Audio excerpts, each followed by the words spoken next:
a última reforma protestante. Leia comigo que esse é o tema desta série, a última reforma se aproprie disso, diga, a última reforma protestante. Bispo Fio, achei que você ia falar sobre as finanças do povo, sobre... A mensagem mais fundamental desta casa é você entender o porquê Deus levantou esse ministério. Amém. Nós fomos levantados para atuar na última reforma protestante, e esse é o impacto e o DNA que você precisa carregar como membro desta casa, desta família da fé. Você precisa entender o que é de fato a sã doutrina. Talvez muitos entendam, mas você precisa viver e impulsionar isso como nunca a partir de hoje, e você vai entender a missão que Deus está colocando na sua e na minha mão a partir de hoje. Este é o tema da série. Nós vamos navegar neste mês de agosto, nesta última reforma protestante, então não perca nenhuma das mensagens. E o subtema nós vamos estudar hoje, já vamos começar com tudo. Temos visitantes aqui hoje? Eu não perguntei. Temos, pastor Tucci? Temos? Amém. Você que está aqui pela primeira vez, coloque amor, abra os seus ouvidos espirituais, todos nós estamos aqui. Nós vamos estudar isso hoje da parte de Deus. Jesus não morreu por todos, Jesus morreu... Bispo Fé, o que é isso? Isso é a palavra de Deus. Se você tiver a sua Bíblia, eu quero que você abra ela em Colossenses, e você pode ficar com a sua Bíblia na mão, porque você vai conferir coisas espirituais. Aqui não tem palavra de homens, aqui não tem vãs filosofias, aqui tem a Bíblia aberta, e quando a Bíblia está aberta, Deus está falando. Você vai abrir a sua Bíblia em Colossenses 2, no verso 8, a palavra de Deus diz, e se a palavra de Deus diz, nós cremos, porque se está na Bíblia, nós cremos. A palavra do Senhor diz: cuidado, que ninguém venha ou vos venha a enredar com sua filosofia e vãs sutilezas, conforme a tradição dos homens. Paulo está dizendo que existe uma tradição dos homens. Ele está dizendo: cuidado para que ninguém venha vos enredar nessa tradição, nessas vãs sutilezas, conforme os rudimentos do mundo e não segundo Cristo. Se você entender pelo Espírito a profundidade do que diz Colossenses 2,8, você vai estar agora com o teu coração, com o teu espírito, com a tua alma totalmente aberto para receber o ensino. É um banquete que nós vamos começar a partir de hoje, como sempre, mas a partir de hoje nessa série um verdadeiro banquete. E a melhor notícia, eu e você temos lugar à mesa. Eu e você fomos colocados por Deus nessa mesa para participar desse banquete. Que ninguém venha a vos enredar, porque quando o conhecimento chega, a verdade é revelada. E a palavra de Deus diz que a falta de conhecimento gera destruição. Hoje você vai estar longe da destruição, porque vai ter conhecimento na tua vida, em nome de Jesus. Curve sua cabeça, vamos falar com Jesus nessa hora, amém?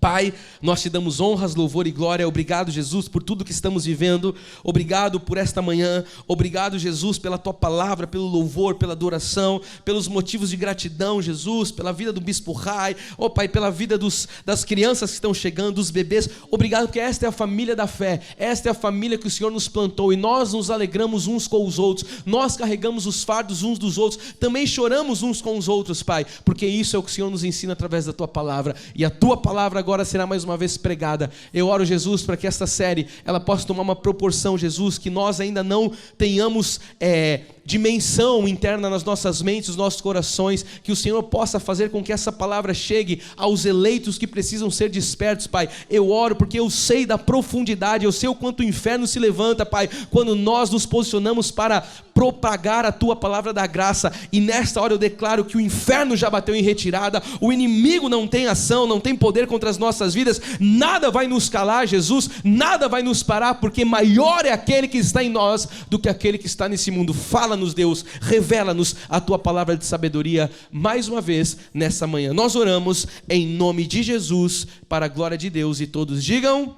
amém. Louve a Jesus com as suas palmas.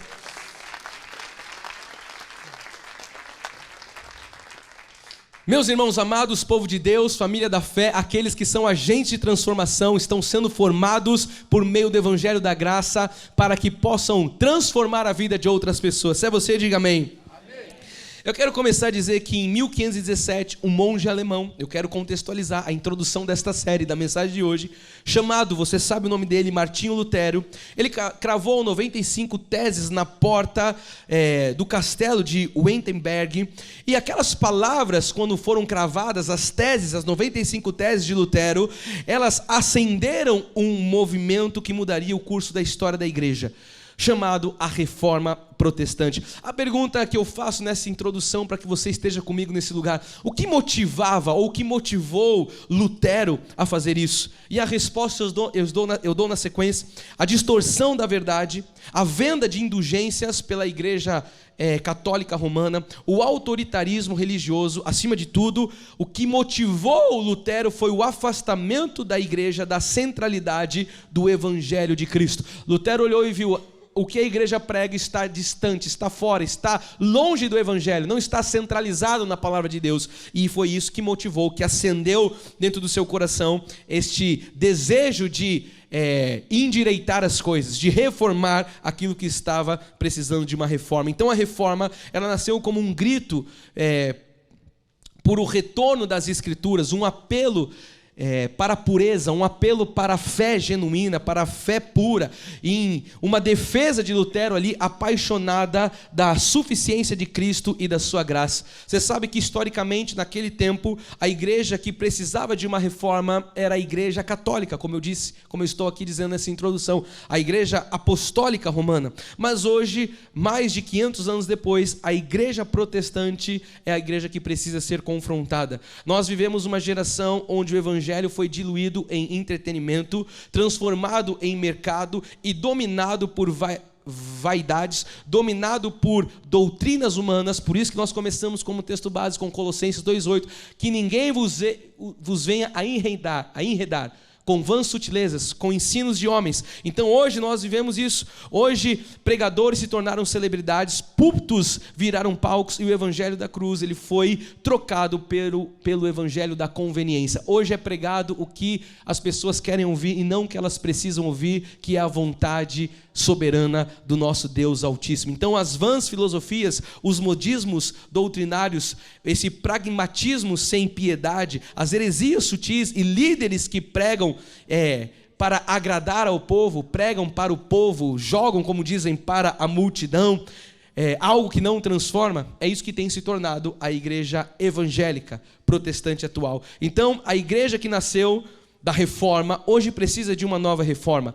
Talvez nós cremos, ministerialmente falando, a última reforma antes da volta de Cristo. A última reforma protestante não é somente contra uma instituição, mas contra a infidelidade de pessoas, contra as convicções bíblicas. Não é contra a convicção de um homem, mas contra as convicções bíblicas. E é uma convocação para que nós voltemos à Escritura, para que nós voltemos aos caminhos de santidade, para que nós voltemos à verdade, para que nós voltemos à essência de Cristo. Então não é apenas uma reforma teológica sim, principalmente falando, mas é uma reforma espiritual, é uma reforma ética, é uma reforma moral e uma reforma urgente. Quantos estão entendendo o que Deus está falando nessa introdução? Digam amém. Amém. Então, assim como Lutero teve coragem de desafiar os dogmas do seu tempo, esta geração precisa se levantar para confrontar os desvios da igreja atual da verdade de Cristo, para a modernidade hoje cristã. Porque pior do que estar no erro, igreja, é estar no erro achando que esse é o caminho certo. E nós não podemos olhar tantos irmãos nossos amados vivendo o erro, achando que aquele caminho é o certo e não fazermos nada. Nós precisamos nos levantar, como disse, como uma igreja genuína para pregar o que Cristo nos ensina através da sua Escritura. Então a minha oração a Deus, quando eu preparava essa mensagem, você sabe que isso aqui é feito debaixo de oração, debaixo de buscar a vontade de Deus. Quando eu orava por esta mensagem, a minha oração era para que Deus pudesse fazer com que o coração daqueles que Ele atraía a este lugar, ou que vão ouvir essa mensagem através da internet, estivessem com o coração, com a alma, com o espírito sensível à voz dEle. Porque muitas vezes as pessoas, elas leem a Bíblia Sagrada, mas elas têm a impressão de que alguns termos escritos parecem contradizer tudo que Deus diz. Mas eu queria dizer para você, a Bíblia não se contradiz. Diga isso com a sua boca em uma confissão de fé. Diga: a Bíblia jamais se contradiz. Então nós precisamos entender que o que Deus fez foi feito por Ele, na sua soberania. E hoje eu queria dizer um pouco, estou aqui introduzindo uma série que vai ser muito profunda, mas eu queria dizer que Deus, Ele criou vasos de honra e vasos de desonra. E é isso que nós estamos aqui hoje estudando, nesse pontapé inicial. Nós precisamos entender, nós vamos fazer isso com profundidade. Primeira coisa é entender que sempre que a Bíblia usa a expressão todos, E eu quero já que você esteja atento à voz do seu pastor. Todas as vezes que você lê na Bíblia, a expressão todos e a expressão muitos, ela está se referindo a uma, fala comigo, única semente. Você precisa entender esse conceito nesse início de mensagem. A palavra todos e a palavra muitos está sendo referida, está se referindo a uma única semente, que são os eleitos, os gentios predestinados. E se você entender esse conceito, que eu vou agora, logicamente, mostrar os versículos que vão afirmar aquilo, que vão contestar aquilo que eu estou afirmando, você vai entender hoje qual é a vontade de Deus para a sua vida. Então a expressão muito e a expressão todos se refere somente às ovelhas. Como eu disse, a Bíblia não se contradiz, porque você pode ter lido a Bíblia durante a sua vida inteira e falar, não, mas a Bíblia diz todos, a Bíblia diz muitos, e você vai entender que essas duas expressões estão diretamente e unicamente ligadas às ovelhas de Cristo. Até aqui todos estamos juntos, em nome de Jesus? Amém. Então vamos começar agora esse estudo poderoso lendo Isaías, capítulo 53, verso 11. Você sabe que essa é uma profecia que vem 700 anos antes de Jesus. Então imagina o profeta... Não, eu tenho que tirar um microfone para fazer, né? Aí eu tirei e fiz no microfone. Imagine o profeta Isaías trazendo uma profecia da parte de Deus e 700 anos antes de Jesus nascer, ele já estava apontando, dizendo no verso 11, ele verá o fruto do penoso trabalho de sua alma e ficará satisfeito. O meu servo, o justo. De quem que Isaías está falando? De Jesus. Então veja, tudo apontando para Jesus. O meu servo, o justo, com o seu conhecimento, o que Jesus fez na cruz? Ele está apontando, aqui Jesus não tinha vindo ainda, 700 anos antes. O justo justificará a muitos. A quantos que Jesus ia justificar? Então se você quiser, abra sua Bíblia para você conferir o que está na tela aqui, para você ver que o que eu estou mostrando na tela é o que está escrito na sua Bíblia. Justificará a muitos, porque as iniquidades deles levará sobre si. Então a Bíblia, ela é muito clara, nós precisamos ler a palavra sem as lentes do legalismo. O problema é que muitas pessoas leem a palavra com a lente do que aprendeu debaixo de um ministério legalista, condenação e morte. Que nós possamos compreender hoje o que o Espírito quer revelar. Deus, ele deixa muito claro isso em toda a Bíblia, de Gênesis a Apocalipse. Eu estou mostrando o profeta Isaías. Eu vou mostrar agora o que Jesus diz na última ceia, por isso que nós vamos ceiar no final do culto, para que essa ceia tenha um significado, uma ratificação hoje no nosso coração especial. Jesus diz no verso 28 de Mateus 26, porque isto é o meu sangue, o sangue da nova aliança, derramado em favor de toda a humanidade. É o que está escrito? Então veja que a igreja, ela se desviou, como eu disse na minha introdução, falando de Lutero, agora falando da igreja atual. Jesus não diz de toda a humanidade, ele diz que será derramado em favor de muitos, para a remissão de pecados. Então o que tira o pecado não é o batismo nas águas de João, o que tira o pecado é o sangue de Cristo na cruz, igreja. Nós precisamos pregar isso para que a igreja entenda o que Jesus fez na cruz. Então ele não está dizendo que derramou o seu sangue em favor de toda a humanidade, como nós acabamos de ler. Se Deus diz em favor de muitos, quer dizer que há outros pelos quais, se você entendeu espiritualmente, se está com o seu espírito alinhado, está com seus ouvidos espirituais abertos ao que a Bíblia está dizendo, você compreende. Jesus está dizendo, o meu sangue será derramado em favor de muitos. Entende-se também que outros muitos não tiveram o sangue de Cristo derramado. É o que a Bíblia diz.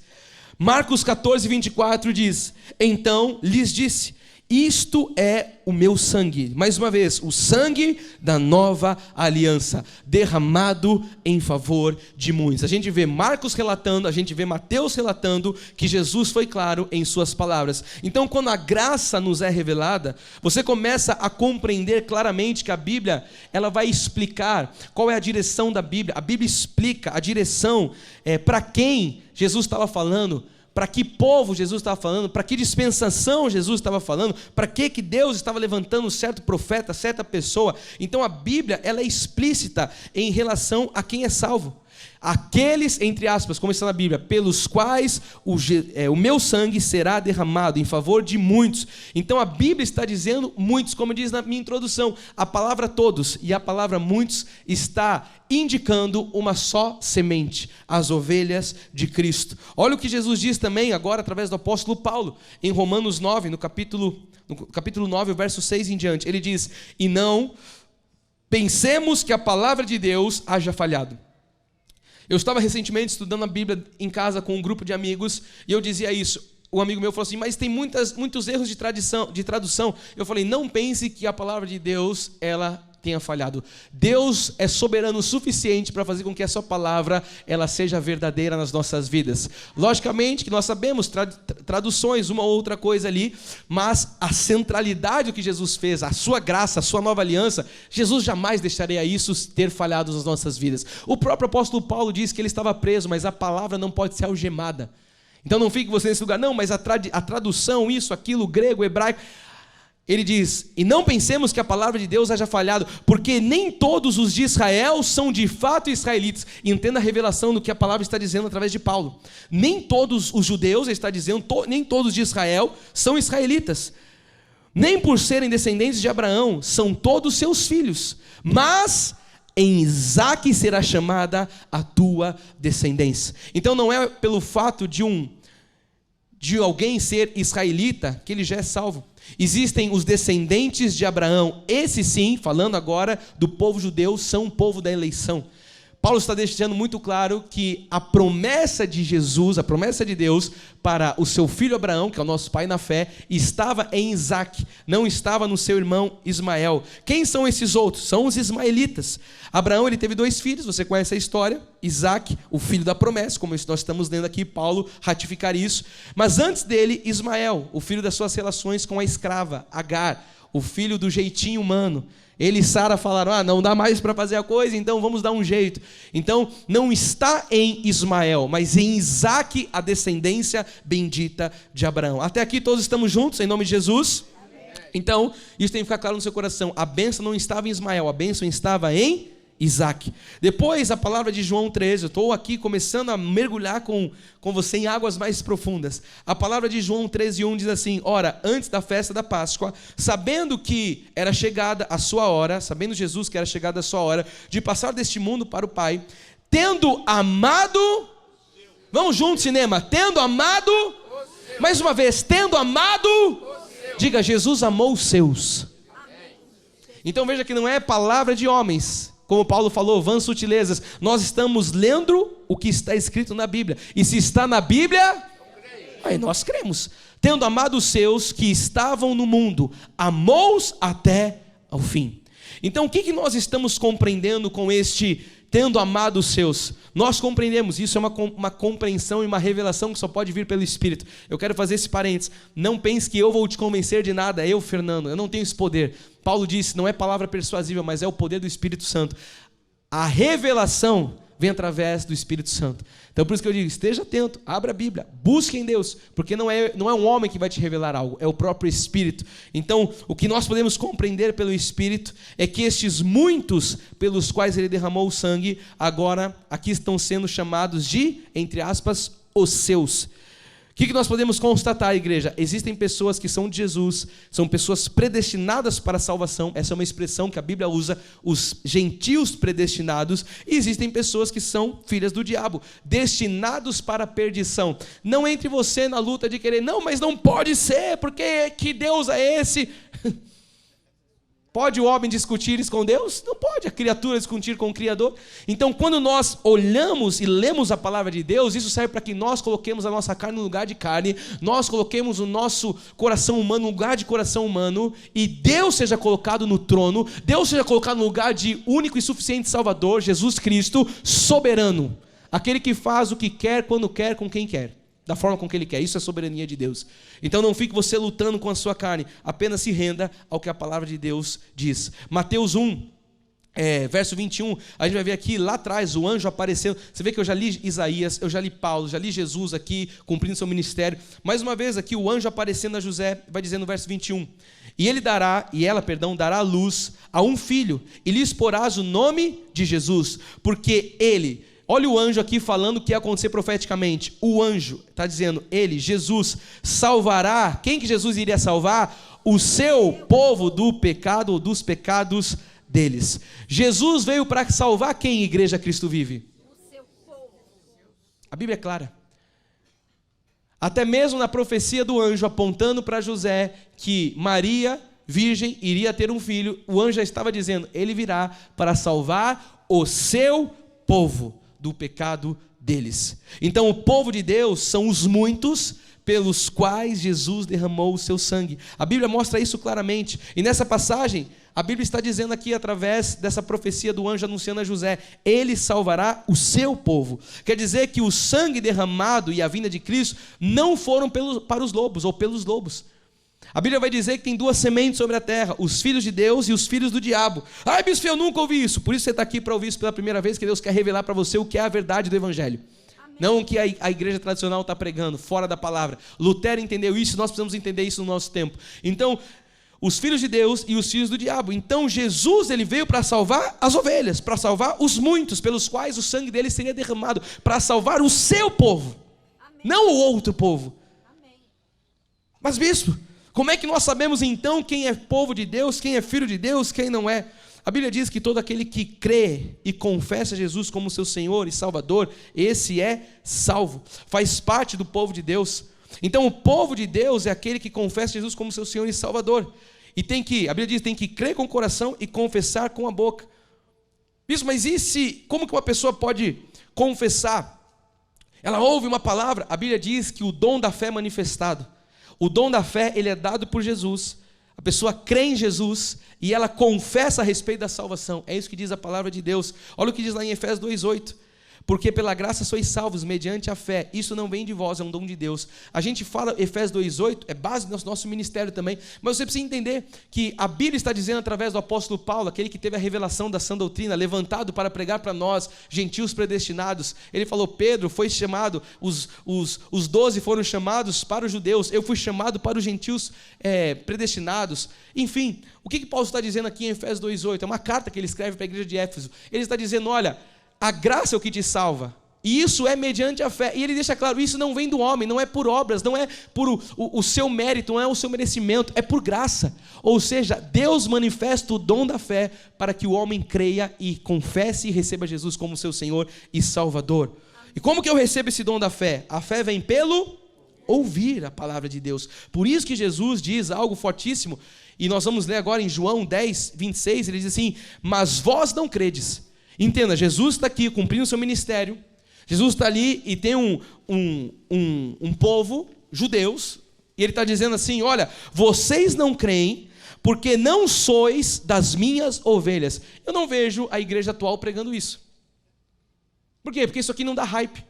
Porque isso aqui vai contradizer o que é a tradição. Mas nós não temos que pregar o que dá hype, o que dá ibope. Nós temos que pregar o que Jesus quer que nós preguemos, o que está escrito na palavra de Deus. E olha a revelação que vem para você. Talvez você tenha lido isso outras vezes, mas não tenha tido a revelação. Por isso Deus quer que você entenda isso nessa manhã. Jesus está dizendo, vocês não creem porque vocês não são minhas ovelhas. Ele diz no 27, as minhas ovelhas ouvem a minha voz. Deixa eu perguntar, você está ouvindo a voz de Jesus aqui nessa manhã? Amém. Porque você é ovelha. Graças a Deus. Graças a Deus, Diácono Antônio. As minhas ovelhas ouvem a minha voz, eu as conheço, e elas... Então veja como a Bíblia é clara, Jesus está falando, vocês não me escutam porque vocês não são minhas ovelhas. Nós já lemos aqui a palavra dizendo, os muitos, todos os filhos, os quais o sangue seria derramado, o seu povo. Ou seja, Jesus agora está falando para aqueles que não fazem parte desse grupo. Ele está dizendo, vocês não estão entendendo, porque vocês não são minhas ovelhas. As minhas ovelhas, elas ouvem a minha voz, elas me seguem, porque elas reconhecem a minha voz. Eu conheço as minhas ovelhas. Amém. Como é que Jesus conhecia as suas ovelhas? Porque Ele te escolheu antes da fundação do mundo em amor, te predestinou. Amém. Para Ele, diga graças a Deus por isso. Olha lá o verso 28 de Mateus 20 diz assim, tal como o Filho do Homem, que não veio para ser servido, mas para servir, e olha agora o que vai dizer a palavra, e dar a sua vida em resgate por toda a humanidade. Então veja como não é o Fernando, mas é a Bíblia dizendo, dar a sua vida em resgate por muitos. Jesus disse agora há pouco, nós acabamos de ler, vocês não creem, não, disse para esse lado, vocês não creem, porque vocês não são das minhas ovelhas. Agora está dizendo, olha, veio dar sua vida em favor, em resgate de muitos. Quem são esses muitos? O seu povo. Aquele que ele veio resgatar, aqueles que ele veio resgatar. Então a gente leu Isaías apontando, a gente leu aqui Paulo dizendo, a gente está vendo Jesus dizendo. Eu quero mostrar agora mais uma vez Hebreus, a nova aliança dizendo, no capítulo 9, verso 28. Assim também Cristo, tendo se oferecido uma vez para sempre, para tirar os pecados. Não, você precisa ler a Bíblia comigo. Jesus se ofereceu uma vez, ou seja, uma só oferta, diz a palavra, todos nós fomos aperfeiçoados, todos os santos, os seus filhos, as ovelhas. A obra de Cristo na cruz nos tornou perfeitos. A Bíblia diz aqui, para sempre, Jesus fez isso uma só vez. Olha o que está dizendo agora a palavra, para tirar os pecados... Não, você precisa ler mais alto, para tirar os pecados... É a Bíblia que está dizendo. Aparecerá a segunda vez, sem pecado. Olha agora, mais uma revelação. Ele veio para tirar os pecados de muitos e aparecerá a segunda vez sem pecado aos que? É de novo o mesmo grupo, os muitos. Aos que aguardam para a salvação. A Bíblia é clara. Existe um povo de Deus. Existe um povo pelo qual Jesus verteu o seu sangue. Ele não veio tirar os pecados de todos. Cristo morreu para tirar o pecado ou os pecados de muitos, para tirar o pecado do seu povo, dos eleitos, dos seus escolhidos. Você se alegra com essa revelação, meu amado? Ah, bispo, isso aqui ferve no meu coração. É porque você faz parte dos muitos pelos quais o sangue de Cristo foi vertido na cruz. Jesus nos chamou para que nós pudéssemos pregar essa revelação, para que as pessoas entendam que Deus é soberano. A Bíblia diz através de Paulo, não depende de quem quer ou de quem corre, mas de Deus usar a sua glória, a sua soberania. Depende de Deus, não depende do homem, porque senão Deus seria fraco. Estaria na condição do homem, na carne do homem. Eu aceito ou não aceito. Estava dizendo em casa também para os meus amigos, olha, a linha de partida já começa errada. Você pode falar, mas aí é muito, é querer ser muito... Não, é querer ser bíblico. Se eu parto o meu ministério, a minha vida com Jesus, falando que eu o aceitei, eu já não entendi nada de quem é Jesus. Eu tenho que dar graças a Deus porque Ele me aceitou. Eu estava morto em delito e pecados, lá em Efésios. Estávamos mortos em delito e pecados. Ele nos deu vida. Amém. Então eu preciso entender que eu não aceito Jesus, Ele me aceita. Eu o recebo e o confesso como meu Salvador. Amém. Então veja como a igreja está fora da centralidade, porque a linha de partida já está fora do que a Bíblia diz. Eu aceitei Jesus. Não diga nunca mais você aceitou Jesus. Diga, Deus me aceitou e eu o recebi como seu Senhor e Salvador, como meu Senhor e Salvador. Amém. Diga para quem está ao seu lado, Jesus nos aceitou. Diga, você não aceitou Ele. Isso aqui cai bem no seu coração. Olha, estamos dentro da Bíblia, meia graça. Não tem como nós entrarmos numa série da última reforma protestante, pisando em ossos. Ah, mas veja bem. Não. A Bíblia diz e nós pregamos o que a Bíblia diz. Nós somos chamados para isso como igreja reformadora. Então Ele veio para tirar os pecados de muitos. Nós lemos qual? O verso 28, certo? Cristo morreu para tirar o pecado de muitos, para tirar o pecado do seu povo, dos eleitos. Olha o verso 10. Porque convinha que aquele cuja causa e por quem todas as coisas existem, conduzindo... Você precisa ler de novo. Conduzindo... Você está vendo como a Bíblia, mais uma vez, o que eu disse na introdução? Todas as vezes que a Bíblia usa a palavra muitos e a palavra todos, está se referindo aos gentios, está se referindo a um só povo. Mais uma vez nós estamos vendo conduzindo muitos filhos à glória, aperfeiçoar-se por meio do sofrimento, ou de sofrimento, o autor da salvação deles. Então Jesus Cristo, Ele mesmo, conduziu muitos filhos à glória. A palavra diz mais ainda, verso 14. Visto, pois, que os filhos têm participação, ou seja, quem não é filho não tem participação. Os filhos têm participação comum de carne e sangue. Deste também ele igualmente participou para que, por sua morte, destruísse aquele que tem o poder da morte, a saber, o diabo. Como é que a igreja está aí fora brigando com o diabo? Fazendo culto de libertação, culto daquilo. Mas Jesus já destruiu na cruz do Calvário. O que nós podemos fazer contra o diabo se Jesus já fez tudo o que tinha que ser feito? Vamos fazer uma corrente forte.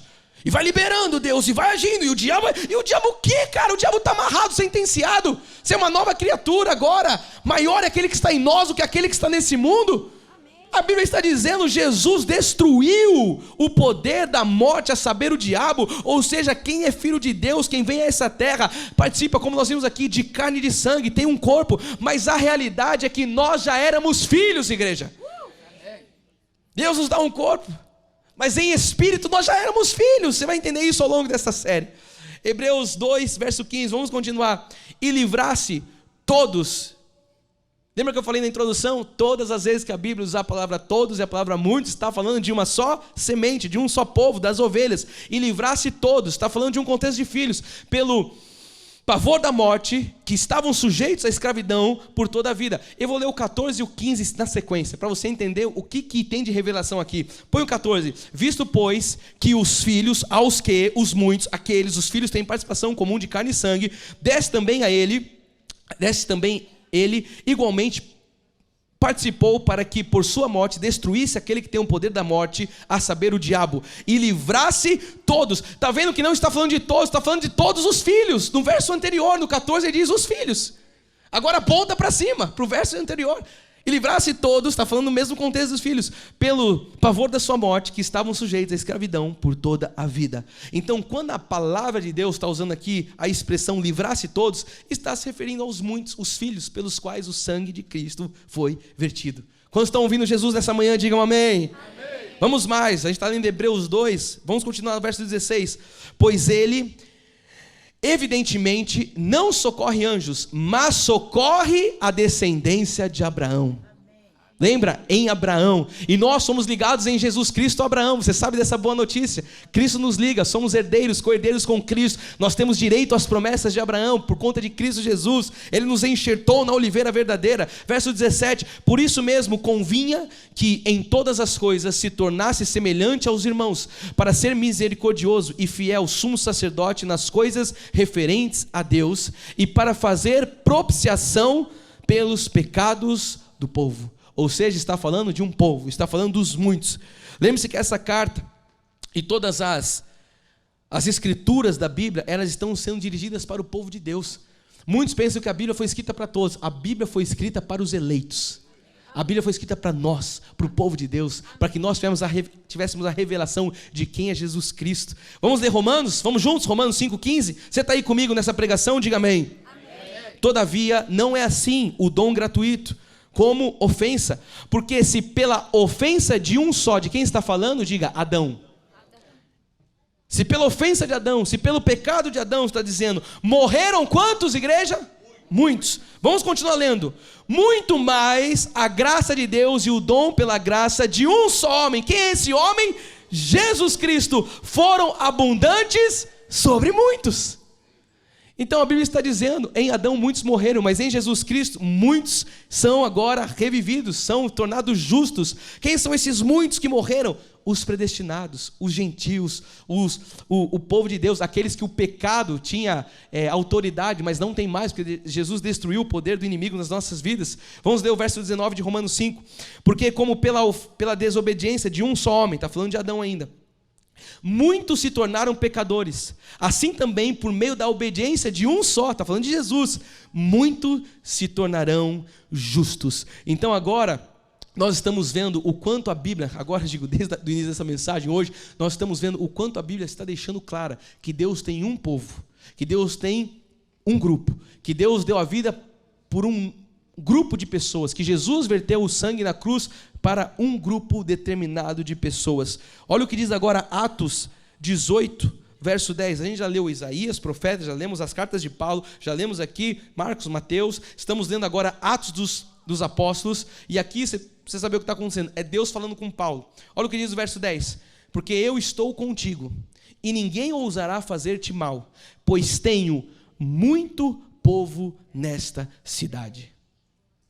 Para pensar, se todos fossem para a salvação, ele diria, eu tenho todo o povo dessa cidade, todos dessa cidade. Ele está dizendo, eu tenho muito povo nesta cidade. Ou seja, Deus tem um grupo. E os outros que não fazem parte desses muitos, como é que ficam? Não ficam. Não foram postos para a salvação. E aí é o que a igreja bate perna, fala, não, é possível. É possível. Nós não queremos discutir com Deus. Amém. Deus é soberano. Deus tem um povo para a salvação. E o resto? Não foi posto para a salvação. Não é filho dele. Ele diz lá, a gente viu Jesus falando, vocês não me ouvem. Vocês não são minhas ovelhas, por isso vocês não creem em mim. É o que disse Jesus. Então os outros não foram postos para a salvação. Vamos ler de novo Isaías 53, 11. Ele verá o fruto do seu penoso trabalho, da sua alma ficará satisfeito. O meu servo, o justo, com o seu conhecimento justificará a muitos, porque as iniquidades deles será levada sobre si. Então o profeta Isaías não está dizendo que Jesus veio para justificar toda a humanidade, está dizendo que ele veio para justificar a vida dos muitos.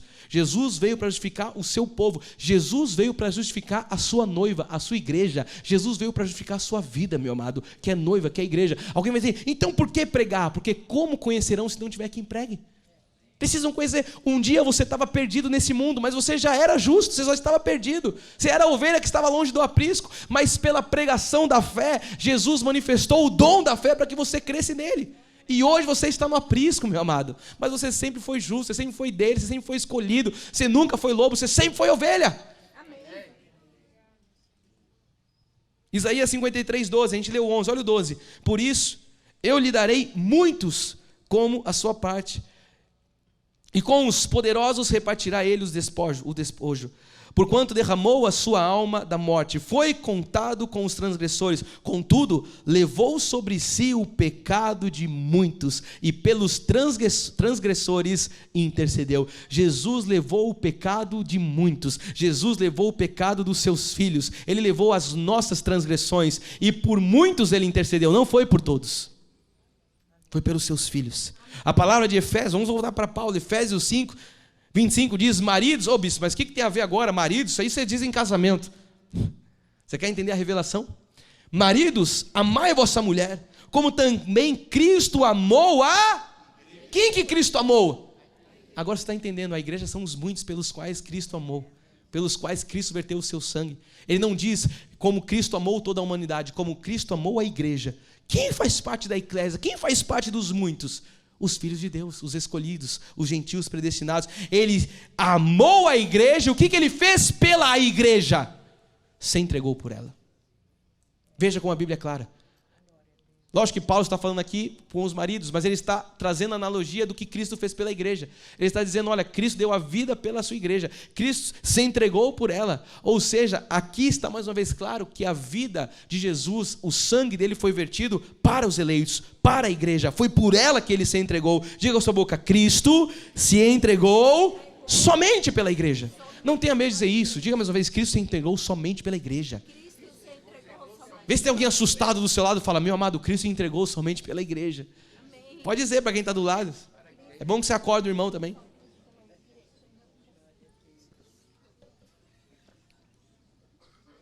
Bispo, então quer dizer que Jesus não se entregou pelo centro de macumba? Não.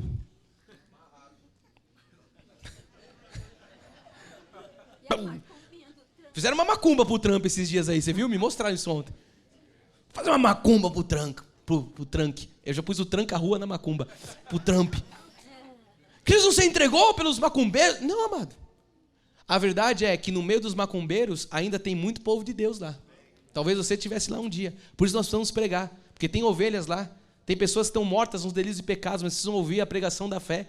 E que por serem eleitos vão ser despertos, vão ouvir a pregação, vão crer em Jesus e vão confessar e receber como seu Senhor e Salvador. Essa é a boa nova da graça do Evangelho, as boas novas de grande alegria. Agora, Cristo não deu a sua vida pela macumba, pelo centro de macumba. Cristo não deu. Cristo se entregou pela e para a igreja. Diga graças a Deus por isso. Atos 20 diz assim, verso 28. Atendei por vós, por todo o rebanho sobre o qual o Espírito Santo vos constituiu bispos, para pastoreardes a igreja de Deus. Veja, nós somos constituídos, a Bíblia está falando aqui, para pastorear a igreja, a eclésia, o povo de Deus, a qual ele comprou com o seu próprio sangue. A Bíblia é clara, Deus comprou a igreja com o seu próprio sangue. Deus comprou os seus filhos com o seu próprio sangue. Eu sei que depois da minha partida, entre vós penetrarão lobos vorazes que não pouparão o rebanho. Como comecei na introdução falando, o que aconteceu com a igreja de Cristo? Lobos vorazes se penetraram. Paulo já estava apontando o que iria acontecer. Depois da minha ida, vão penetrar lobos vorazes que vão trazer vãs sutilezas, ensinos de homens, ensinos de demônios, filosofias. E vão, distorcer as coisas. Vão pregar um outro evangelho. A Bíblia já estava anunciando o que estava acontecendo hoje. Então existem ovelhas e existem lobos. Diga com a sua boca, existem ovelhas, existem lobos. O lobo, ele ataca. Ataca quem? Ataca a igreja, onde estão os filhos. Ele não ataca o centro de espírito. Por que não? Porque a idolatria, porque lá já é dele. Já estão nesse lugar, já estão guiados por Ele. Ele quer atacar quem? Ele quer atacar as nossas vidas. Ele é o nosso adversário, o diabo ataca aquilo que não é dele. Você sabe que também você precisa entender que o lobo, às vezes, ele tem atitude de ovelha. É o lobo com pele de ovelha, né? Ele se camufla muitas vezes. Ele parece que é uma ovelha, mas é lobo. Assim como também existem ovelhas que muitas vezes, infelizmente, têm atitude de lobo. Porque ainda não entenderam como fazer morrer a sua velha natureza. Mas a verdade é que existem lobos e existem ovelhas. Então, nós precisamos olhar para a centralidade da Bíblia e entender que pessoas podem estar desviadas, podem estar com dúvida aí, perdidas no mundo, mas elas são ovelhas. Podem estar feridas, podem estar, sabe, muitas vezes maltratadas, mas uma vez ovelha, ovelha para todo sempre. Uma vez filho, filho para todo sempre. Diga graças a Deus por isso. Bispo, e quem vai apacentar essas ovelhas? Olha o que diz em João 10:11. Eu sou o bom pastor. Diga, Jesus é o bom pastor. Você sabe que é Ele que está apacentando você nessa manhã. Não é o Fernando, é Jesus. Nós estamos dando as palavras dele. Eu sou o bom pastor. O bom pastor, o que ele faz? Dá a vida pelo lobo, por toda a humanidade. Ah não, o bom pastor dá a vida pelas ovelhas. Diga, se está na Bíblia, eu creio. Você precisa entender a verdade da realidade do que são as Escrituras. Eu dou a vida pelas ovelhas. Eu sou o bom pastor. É o que diz a palavra. Então Jesus está deixando claro que a vida dele foi dada. O sangue dele foi vertido pelos seus filhos, pelas suas ovelhas e não para os lobos. Eu vou mostrar mais um respaldo disso. Em João 17:14 diz: eu lhes tenho dado a tua palavra. Eu lhes tenho dado a tua palavra. E o mundo os odiou, porque eles não são do mundo como eu não sou. Também eu não sou. As pessoas nos odeiam, amado. O mundo nos odeia, para deixar bem claro. Por quê? Porque nós não fazemos parte desse mundo. E isso está ficando cada vez mais claro. Quanto mais se aproxima o dia, a volta de Cristo, quanto mais vede que o dia se aproxima, como diz a palavra, mais claro nós temos visto quanto nós somos odiados pelo mundo. Romanos 8:29. Por quê? Agora é para você fechar questão no seu coração. Porquanto aos que de antemão conheceu. Você precisa entender que a maior revelação de Romanos 8:29 está no aos que. Porque está deixando claro que é o grupo, a ovelha, os muitos. Porquanto, aqui está o grupo. Aos que, está falando desse grupo, está falando dos muitos, está falando das ovelhas. Aos que de antemão, o que é de antemão? Fala comigo, antes da fundação do mundo. Aos que de antemão conheceu. Eu fui conhecido quando? Foi quando eu disse, eu recebo Jesus. Não, você foi conhecido desde antes da fundação do mundo. Aos que de antemão conheceu, também os predestinou para serem conforme a imagem de seu filho, a fim de que seja ele o primogênito entre muitos irmãos. Então, igreja, a vida espiritual, ela não começa quando uma pessoa chega à igreja. Talvez alguém esteja chegando hoje para os caminhos de Jesus, alguém esteja se reconciliando com Jesus. Entenda, a sua vida espiritual não começa agora, ela começou antes da fundação do mundo. Amém. Você sempre foi conhecido de Deus. Deus sempre o conheceu. Deus sempre conheceu os seus filhos. A vida espiritual começa não quando chega na igreja, mas quando Jesus nos escolheu desde antes da fundação do mundo. E esse é um processo divino. Isso aqui não é algo que cabe na sabedoria humana. Isso aqui não é algo que você vai aprender no banco de uma faculdade federal, numa escola de filosofia. Não, isso aqui é um conhecimento divino. Só o Espírito pode revelar isso aos seus filhos. Ele nos criou em espírito antes da fundação do mundo. Na verdade, o nosso espírito então foi criado. Deus já havia determinado que nós seríamos para a salvação. Como é que é, bispo? Sim, você foi criado como filho, como ovelha. O seu espírito foi predestinado por Jesus Cristo. Essa é a presciência de Cristo. A sua predestinação, a sua eleição. Mas e quando eu cheguei na igreja e eu disse lá que talvez você não tinha entendimento, eu aceitei Jesus, mas eu confessei Jesus. Aquele foi o dia do poder de Deus. Aquele foi o dia que você despertou, que o eleito estava sendo desperto, mas você só veio para Ele porque você sempre foi dele. Amém. As minhas ovelhas, elas ouvem a minha voz. Você ouviu a voz do bom pastor? Eu as conheço, elas me seguem. Você sempre foi ovelha de Cristo. Então, na verdade, nós não começamos a nossa caminhada espiritual quando nós chegamos a uma igreja, mas nós começamos com Jesus Cristo. É lógico que, humanamente falando, a linha de partida é no dia da confissão de fé, quando nós recebemos Jesus. Mas em espírito é antes da fundação do mundo. Olha o que diz o verso 30. Vamos ler o 29 e depois entra no 30. Porquanto aos que, você já entendeu o que é esse grupo, aos que de antemão conheceu, também os predestinou para serem conforme a imagem de seu Filho, a fim de que ele seja o primogênito entre muitos irmãos. 30.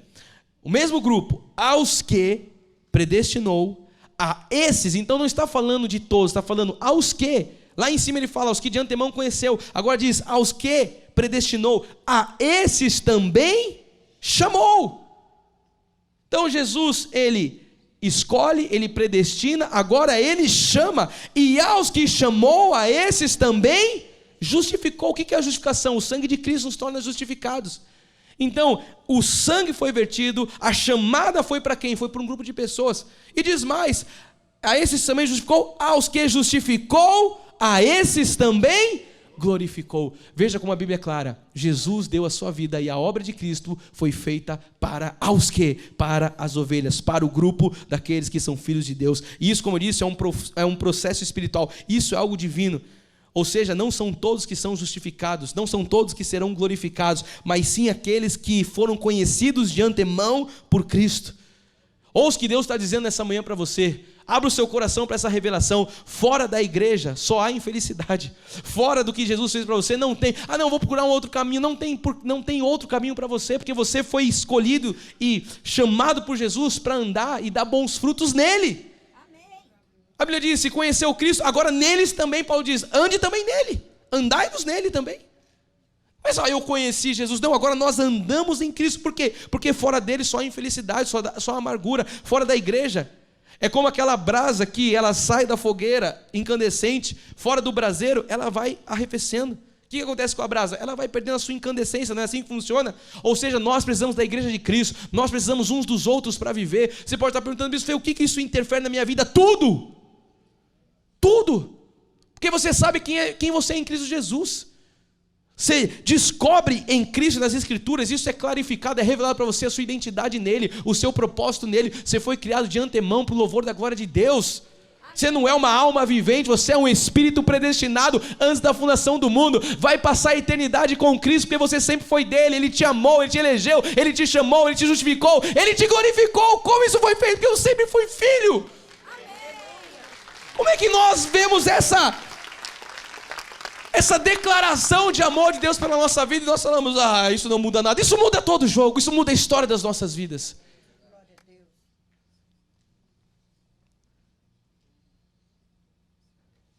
Então, o que nós temos que fazer? Temos que ter coragem de pregar isso. Tenha coragem de falar aos seus familiares, aos seus amigos, aos seus irmãos na hora de Deus. Tenha coragem de pregar e anunciar com a sua vida a graça de Deus. Tenha coragem de dizer isso que eu fiz agora, dizer um para o outro, eu preciso de você, porque nós somos corpo de Cristo, nós somos ovelhas, irmãos, eleitos, escolhidos. Você pode fazer isso nessa hora? Hoje é dia de ceia, nós vamos fazer isso logo mais. Diga, eu preciso de você, diga quem está ao seu lado. Nós precisamos uns dos outros. Deixa eu pôr uma citação para que você possa costurar tudo isso junto comigo. Quando viemos a esta terra, apesar de perdidos por causa do pecado, viemos como ovelhas, porque sempre fomos ovelhas. Nós não viemos como lobos, nós viemos como ovelhas, porque nós sempre fomos ovelhas. Graças a Deus, nós temos a marca de Cristo. O que é isso? O selo do Cordeiro. Levante-me nas suas mãos e diga, graças a Deus, eu tenho o selo do Cordeiro. Diga, eu tenho a marca de Cristo. Vamos caminhar para o final, para nós cearmos juntos. João 3,27, respondeu João, o homem não pode receber coisa alguma se do céu não lhe for dada. Graças a Deus o que nós recebemos veio do céu. Não foi por nosso merecimento, não foi por obras. Jesus disse através de Paulo, para que ninguém se glorie.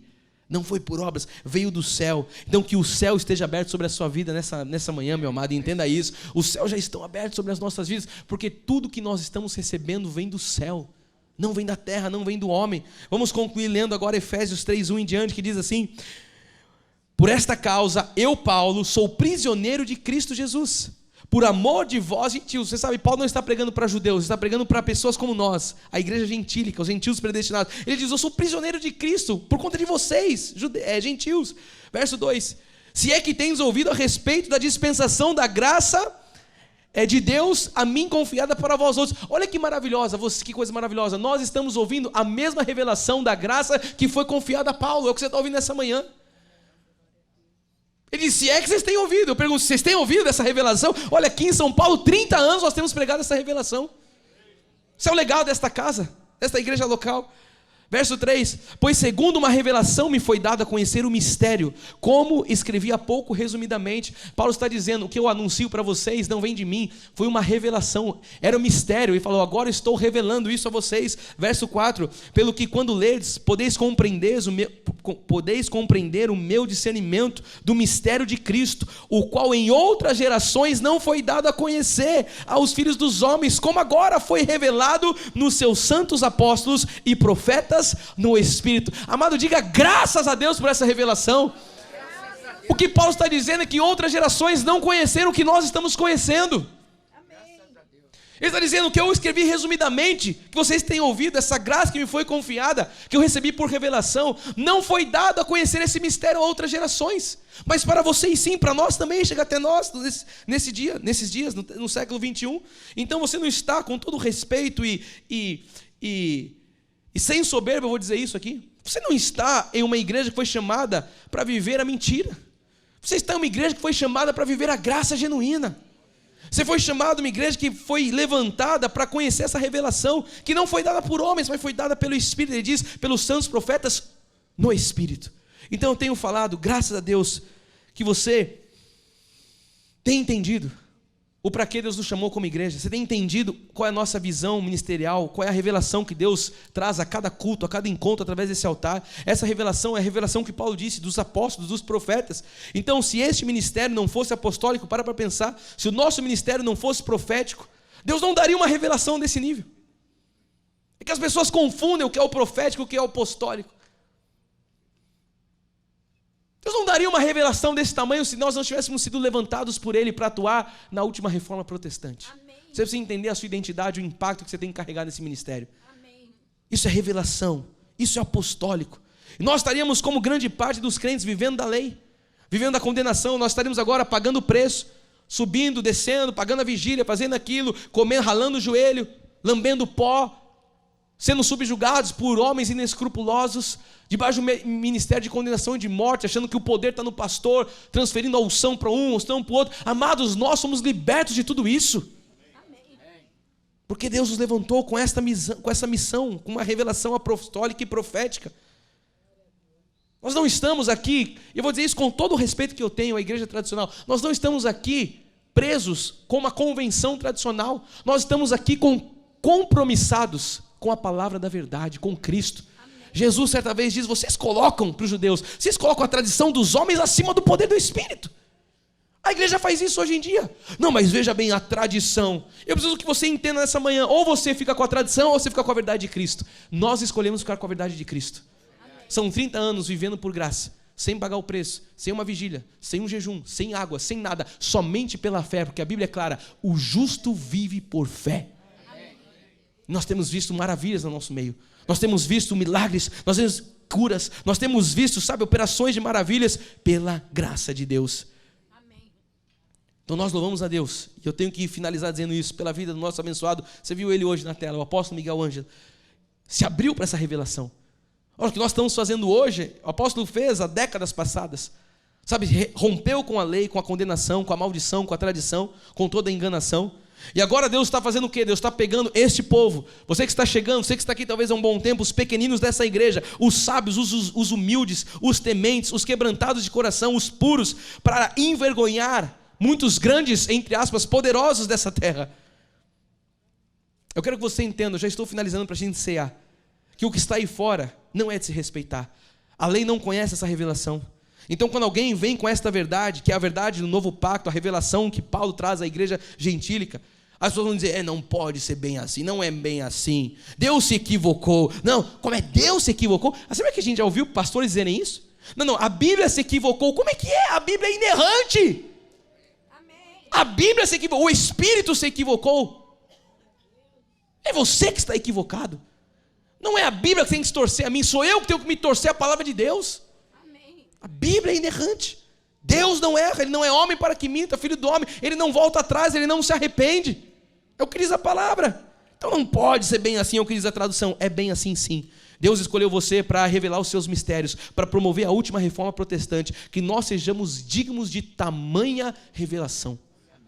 Eu estou hoje aqui só abrindo a porta do que nós vamos navegar nesse mês de agosto. E que você entenda que Deus quer gerar em todos nós o DNA e o impacto desse ministério, para que nós possamos dizer isso a outras pessoas. É por graça. Mas a obra vai ir um monte, a vigília. Não, é por graça, é por revelação. Não é mais condenação, não é mais morte, não é mais Moisés. Agora é Cristo, o ressuscitado. Então hoje você entendeu a parte 1, porque eu vou continuar no próximo culto. Que Jesus não morreu por todos, Jesus morreu por muitos. E por que eu deixei para nós fazermos a ceia? Porque eu tenho certeza que depois de uma mensagem como essa, agora você vai lembrar da morte e do sacrifício com outra consciência nessa manhã. Com outro sentimento. Entendendo que Jesus de fato deu a sua vida por você. Você sabe que naquele momento, quando Jesus estava vertendo sangue, é como se Ele estivesse dando todo o sangue, toda a vida dele, somente por você. Esse é o amor dele pela sua e pela minha vida. Ele deu o seu sangue em favor de muitos. Olha, eu não combinei com meu pai, mas ele colocou aqui no momento do ofertório a nossa visão e a nossa missão, e eu tinha preparado isso também, para você entender. Bispo, como é que a gente traduz tudo isso agora como igreja local, como Cristo vive? Como é que nós traduzimos o que nós fazemos, o que nós somos? Nós temos uma visão, que é atuar na última reforma protestante. E entenda isso. Não, mas a reforma de Lutero, sim, aquela foi a primeira reforma, mas nós cremos que antes da volta de Cristo existe um tempo de reforma. As coisas precisam ser reformadas. Olha como é que está aí fora. E é como eu disse na minha introdução, não é só uma reforma teológica, também e talvez principalmente sim, mas uma reforma moral, espiritual, uma reforma social. Está tudo perdido aí fora. Então nós precisamos atuar, nós precisamos nos levantar para atuar nessa última reforma. Como? Formando agentes, bem-vindos agentes de transformação. Porque você acha que a reforma é com o apóstolo, com o bispo feio, mais meia dúzia, eu e conta rapa. Não! Nós somos os agentes de transformação. Nós somos aqueles que a Bíblia diz que somos instrumentos de Deus. É como se Deus exortasse por nosso intermédio, não é o que diz a palavra? Ou seja, nessa dispensação, Jesus não vai aparecer aqui, mas Ele vai usar você para transformar a vida de alguém. Como Ele usou alguém para você ser transformado. Amém. Um convite, um CD, um link que foi enviado, não sei, uma palavra, uma oração. Não sei qual foi a forma que Deus usou. Deus, Ele usa a sua multiforme sabedoria do Espírito Santo, enfim, como Ele quer. Mas a verdade é que Deus usa pessoas, somos instrumentos. Então entenda que esses agentes somos nós. Nós somos esses agentes de transformação por meio do Evangelho da Graça. Para quê? Para que nós tenhamos uma influência. Não tenha medo de ser influente nessa sociedade. Eu não estou falando dos digitais influencers que ficam postando a blog. Eu acordei, comi banana, fiz aquilo. Não é isso. É você ter uma influência do reino que você carrega. É você influenciar outras vidas através do Evangelho da Graça de Deus. Ou seja, tudo isso é para que lá no seu trabalho você seja uma pessoa influente, para que você pregue essa verdade, para que você seja uma pessoa que ama, uma pessoa que ora, uma pessoa que exorta. Não que você seja o fofoqueiro da empresa. Não, você tem que ter influência para o reino. Amém. Influência porque você está sendo movido pelo Espírito Santo. E nós como igreja, uma atuação global. Isso aqui não para aqui, amados. Logicamente que nós estamos, como Igreja São Paulo, há 30 anos pregando isso. Hoje outros países já pregam isso. Nosso apóstolo está há quantos anos? 42 anos, ministerialmente falando. E lógico que, mas entenda a proporção do que Deus quer tomar a partir desse tempo. Isso passa pela minha e pela sua vida. Amém. Aí só por que eu estou dizendo tudo isso? Para você entender que quando Deus nos levanta para construir um prédio, isso não é algo à toa. Você precisa entender o para quê de tudo isso. Eu tenho falado, é uma estrutura que vai servir uma visão. Qual visão? É isso que nós estamos falando aqui nessa manhã. Para que as pessoas falam, em São Paulo tem um lugar que prega a palavra genuína. Amém. Em São Paulo eu posso dizer que tem. Tem uma casa que eu posso chegar e dizer assim, aqui eu tenho liberdade. Aqui eu não vou ser escravizado. Aqui eu não vou ser manipulado. Aqui eu não vou ser enganado. Aqui vai ser a Bíblia, vai ser aberta e pastores vão pregar a palavra de Deus. É para isso. Este ensino, esse estilo de vida. O estilo de vida é o quê? Isso tem que se tornar um estilo de vida. Nós não queremos pessoas teóricas aqui, sentadas, ouvindo um bom sermão, falando, olha que maravilha, que palavra. Nós queremos pessoas que vivam a palavra. Amém. É de verdade, é diferente você conhecer a palavra e você viver a palavra. Conhecer a palavra, o diabo também conhece. Ele diz para Jesus, está escrito. Jesus repreendeu na palavra, mas o diabo sabe a palavra. Agora, nós não podemos só conhecer a palavra, nós temos que viver a palavra. Ou seja, isso tem que ser algo prático, um estilo de vida. Então essa é a visão que Deus deu para essa igreja. Essa é a visão que Deus tem colocado nos nossos corações nos últimos 30 anos.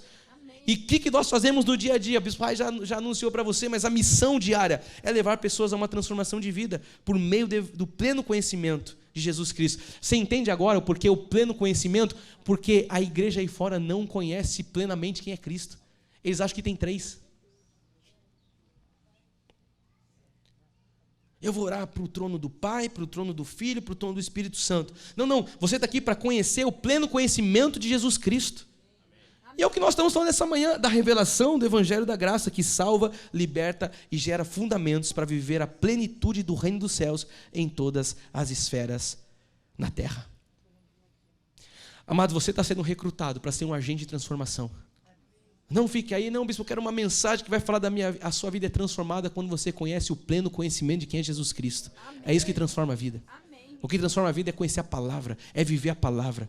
Então o que nós estamos fazendo essa manhã é colocando você participante de um banquete espiritual. Uma palavra como essa transforma a vida de qualquer pessoa que vive essa palavra. Amém. Eu tenho dito isso nas nossas reuniões pequenas, não sejamos legalistas da graça. Não! Que nós sejamos as pessoas mais graciosas dessa terra. Que nós sejamos as pessoas mais amáveis dessa terra. Que mais amam. As pessoas que mais conhecem a palavra, mas que mais vivem a palavra. Esse é o desafio. E é para isso que você está sendo recrutado para essa geração. Porque Jesus verteu o seu sangue em favor da sua igreja. Jesus verteu o seu sangue em favor dos muitos. Eu pergunto para você, como é que você vai participar da ceia nessa hora? Com um sentimento de... é só um ato simbólico, é só algo religioso. Não, você está comendo vida. Você está declarando ao mundo a verdade do conhecimento, da revelação plenamente de quem é Cristo. Você conhece Ele, porque Ele se revelou a você. Por que Ele se revelou a mim? Porque você sempre foi ovelha. As minhas ovelhas ouvem a minha voz. Eu as conheço e elas me seguem. Eu tenho certeza que se eu fizesse uma enquete aqui, quem estaria domingo de manhã servindo a Jesus? Você é o primeiro que há alguns anos falava, eu dentro da igreja? Jamais. Eu ouvindo um pastor, eu dando dinheiro para ele, eu jamais. Como é que isso aconteceu? Porque você sempre foi ovelha. Porque Ele foi transformando o teu caráter, porque Ele está lapidando o teu coração. Você está sendo transformado à imagem de Cristo cada dia.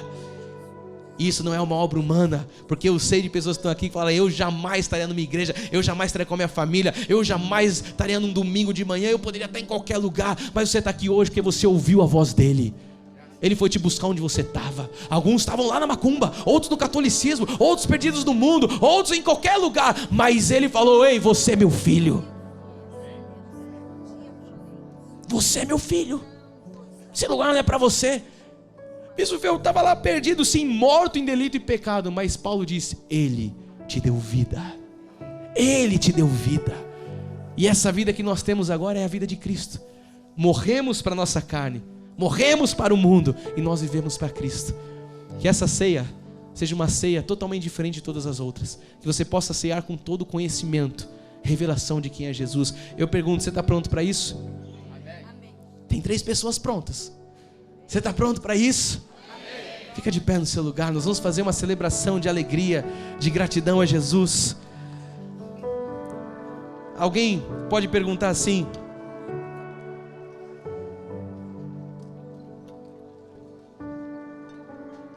alguém pode dizer, mesmo Bispo Fê, então por que a ceia na nova aliança? Se você está dizendo que porque pela revelação da graça das 14 epístolas de Paulo, que é um filtro daquilo que nós devemos fazer. Quando eu digo um filtro, não é que nós abandonamos o resto da Bíblia, mas de Gênesis e Apocalipse tem a evidências da graça. E em Paulo você vai ter aquilo que é para nós fazermos. E Paulo ratifica a ceia. Jesus falou para nós fazermos, e Paulo diz que nós possamos lembrar do sacrifício de Cristo. Ele diz, não tome indignamente, não coma, não tome, não. Então nós ceiamos a nova aliança porque isso faz parte da igreja gentílica. Isso faz parte do pacto da graça de Deus. E nós não fazemos disso um cerimonial religioso. Nós fazemos isso com total gratidão nos corações, com total alegria. Vou chamar meu pai e minha esposa para estar aqui. Eu quero ministrar essa ceia e você vai deixar o Espírito trabalhar no seu coração, porque agora você entendeu que você faz parte dos muitos pelo qual o sangue de Cristo foi vertido. Você pode levantar suas mãos aos céus. Você pode pegar antes disso, o pão nas suas mãos. Se você puder fechar os seus olhos e ter esse tempo com Deus. Agora você entende mais do que nunca que naquela noite que o Senhor ia ser traído, quando Ele toma o pão nas mãos, Ele diz: este é o meu corpo que é dado por vós. Ele estava dizendo a nós: oh Jesus, não estávamos ali, Pai, fisicamente, mas o Senhor já se dirigia a nós espiritualmente, Pai. O Senhor já se dirigia a nós, porque nós sempre fomos seus filhos. E quando o Senhor diz: este é o meu corpo que será dado por vós, o Senhor estava dizendo isso, englobando, Pai, a igreja gentílica. Deus, nós não teríamos, Jesus, não teríamos, Pai, na nossa carne, na nossa humanidade, como escolher o Senhor, mas o Senhor nos escolheu, Jesus. Oh Jesus, obrigado porque hoje nós fazemos parte desses muitos, Pai. Obrigado porque nessa manhã o Senhor acendeu mais uma vez em nosso coração, Pai, a clareza, a identidade, a chama de quem nós somos em Ti, Deus. Não estamos a esse mundo a passeio, não estamos aqui a esse mundo como almas viventes, mas somos espíritos predestinados por um Deus poderoso. Ele disse: igreja, este é o meu corpo que será dado em favor de muitos. Ele partiu o pão, Ele deu graças. Que você possa nessa hora também dar graças pelo pão que Ele tem feito chegar às suas mãos. Que você nessa hora possa dar graças por tudo que Ele tem feito chegar à sua vida. Nós lemos hoje, João disse: o homem não recebe coisa alguma se do céu não lhe for dado. Tudo que você tem, a tua casa, o teu carro, a tua empresa, as tuas vestes, tudo isso vem de Deus, tudo isso vem do céu. Esta igreja onde Ele lhe plantou, tudo isso veio dEle. Para Ele, por meio dEle são todas as coisas.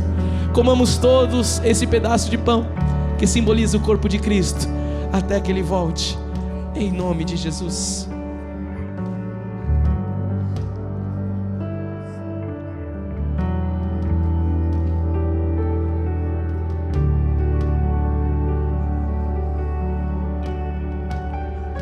Naquela mesma noite, depois de Ele ter partido o pão, Ele toma o cálice em suas mãos e Ele diz: este é o meu sangue. Este é o meu sangue, disse Jesus.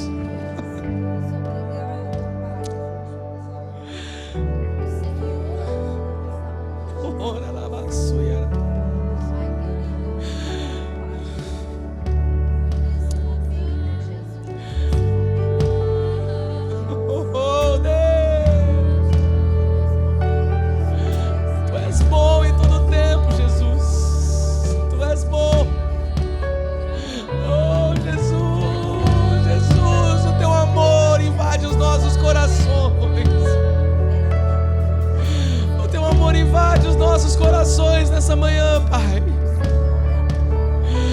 Jesus, obrigado, Pai. Obrigado, Jesus, pela Tua graça revelada. Obrigado, Jesus, porque não fazemos disso, Pai, um memorial triste, mas nós fazemos isso com gratidão, com alegria, porque nós temos a plenitude do conhecimento de quem é Cristo. Não servimos a um Cristo da carne, igreja, mas nós conhecemos o ressuscitado. Ele diz: este é o meu sangue que será derramado em favor de muitos. Ele disse: o sangue da nova e da eterna aliança. Quantos foram comprados por este sangue? Digam glórias a Deus. Glórias a Deus. Comprados fomos, comprados. O sangue que nos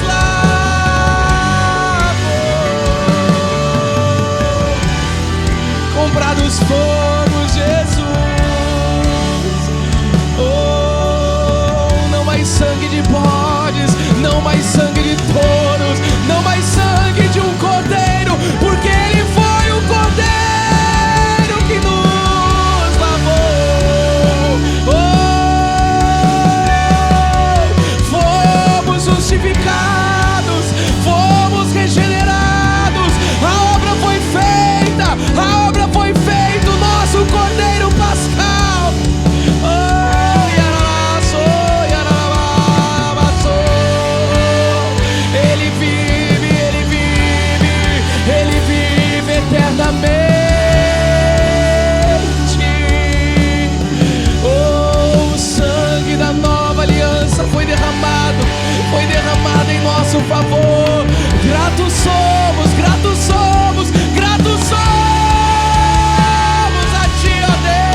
esta revelação. Oh, obrigado, Jesus. Obrigado, Jesus. Obrigado. A tua graça nos tem sido revelada. Tem sido revelada.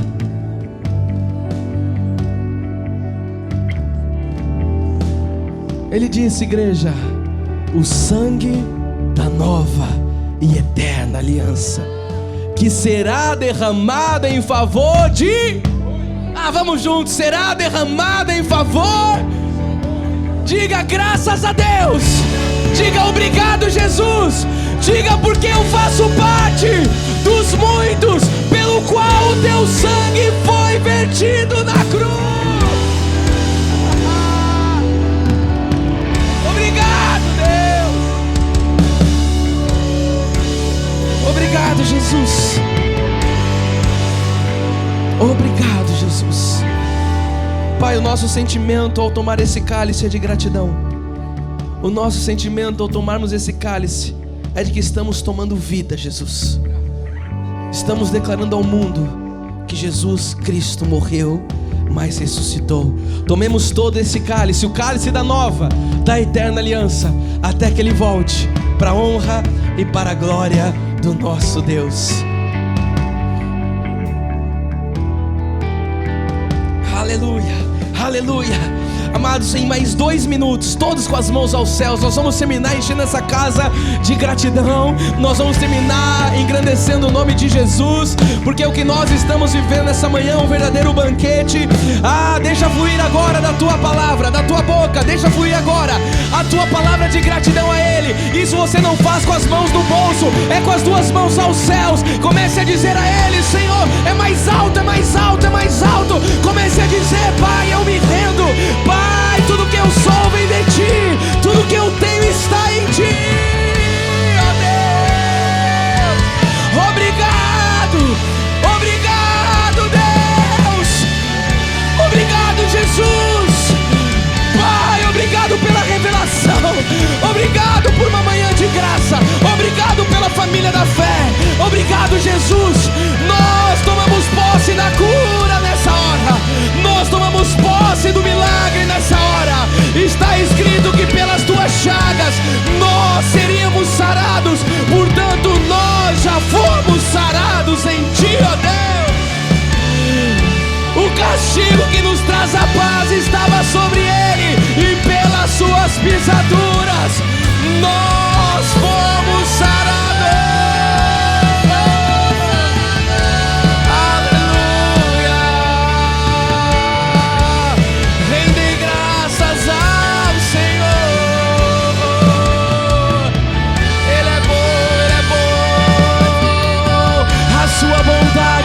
De geração em geração, a tua fidelidade. Oh, Jesus, Jesus, o nome sobre todo nome é o Teu. Jesus, todo joelho vai se dobrar, toda língua vai confessar que só o Senhor é Deus. Só o Senhor é Deus. Um só Senhor, uma só fé, um só batismo.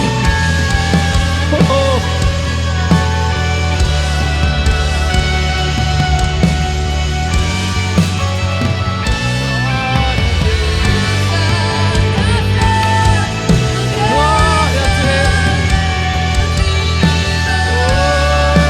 Santo, Santo, Santo és Tu, ó Deus. Santo, Santo, Santo.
Quantos creem que o Espírito Santo de Deus está aqui nessa manhã? Oh, igreja, isso é um culto a Jesus. Isso é um culto a Jesus. Por Ele, para Ele, dele são todas as coisas. Você só está aqui hoje porque Ele quis que você estivesse adorando, engrandecendo. E a palavra diz que o Senhor, Ele não nos despede de mãos vazias. Que você possa sair daqui hoje cheio, farto de tudo que Deus fez. Uma obra no íntimo de corações aqui foi feita nesta manhã. A metanoia, Paulo diz, a renovação e a transformação da mente aconteceu aqui nessa manhã. Se prepare para experimentar a boa, perfeita e agradável vontade de Deus. Eu tenho 1 minuto para profetizar o melhor mês da sua vida. Eu quero fazer isso na autoridade do sangue de Cristo. Se você crê nisso, se abra para essa palavra. Pai, eu profetizo sobre essas famílias, que nós saímos daqui nessa manhã, Pai, debaixo desse banquete, debaixo do Teu mover, para vivermos, Deus, não só a melhor semana, mas o melhor mês da nossa existência, Deus. Porque nós somos colocados como cabeça e não cauda. Nós saímos daqui, Pai, com a autoridade do Teu sangue. Nós saímos daqui na autoridade do Teu Espírito. Eu declaro o mês de agosto de avanço. Eu declaro o mês de agosto de conquistas. Eu declaro, Pai, que o Senhor já veio à nossa frente neste mês. O Senhor já abriu o caminho, já colocou um caminho no deserto, rios no ermo. O Senhor está nos tomando pela nossa mão. E o Senhor fará, Pai, com que nós cheguemos na plenitude da Tua vontade. Nós declaramos, Pai, a Tua vontade se cumprindo. Nós declaramos portas abertas. Nós declaramos curas. Nós declaramos o Teu de repente. Nós declaramos a Tua surpresa. Nós declaramos que o Senhor está em todo novo projeto. O Senhor está em toda nova frente de ação. Porque nós entendemos, Pai, que o Senhor nos chamou para andarmos em boas obras. Oh Deus, e nós saímos daqui declarando o que disse o apóstolo Paulo: nós iremos correr a carreira que nos foi proposta. Estamos olhando fixamente para o autor e consumador da nossa fé. E nós viveremos, Pai, a Tua vontade hoje, amanhã e depois e até os séculos dos séculos. Nós viveremos a Tua graça, porque a Tua graça, ela nos basta. A Tua graça é melhor do que a vida. Saímos daqui declarando que o amor de Deus e as doces consolações do Espírito Santo serão constantes e serão permanentes na vida dos que creem. E aqueles que são agentes de transformação da última reforma protestante, diga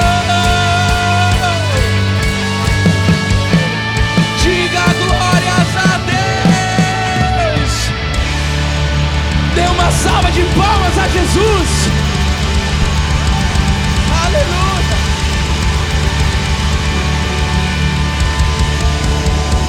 Diga assim: eu faço parte. Diga: eu faço parte. Diga: eu sou um agente da última reforma protestante. Eis-nos aqui, disse Isaías, e nós falamos: envia-nos a nós. Que você tenha o melhor domingo da sua existência. Amanhã, segunda-feira, começamos a semana orando, confessando. Espero você lá no office. Abraça quem está do seu lado e fale: você faz parte da última reforma protestante. Graça e paz, bom domingo, Igreja de Cristo. Bom dia a todos.